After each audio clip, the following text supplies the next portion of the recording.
గారికి ఏమైందంటే బాగలేదు, అసలుకి పక్షవాతం వచ్చేసింది. ఇంకేమాత్రం మనసు మీద పడలే అనుకున్నారు. మేము ఒక రాత్రి అంతా ఆమె కొరకు ప్రార్థన చేశాం. మా మామన్నాడు ఇంకేమాత్రం ఏం బ్రతకదు అన్నాడు.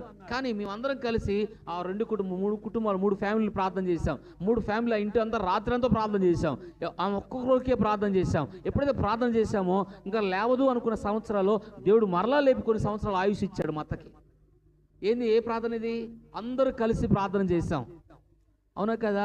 అంటే ప్రార్థనలో ఎటువంటి అసాధ్యమైన కార్యాలు కూడా దేవుడు చేస్తాడు. జరిగిన కార్యాలు మేము అనుభవించి చెప్తున్నాం ఈ మాట. మూడవది ప్రార్థనలో ఏంటంటే సంఘం కలిసి ప్రార్థన చేయాలి. కొన్నిసార్లు సమస్యలు తీరకపోతే సంఘంలో అందరితో కలిపి ఆ సమస్య కొరకు ఏం చేయాలా?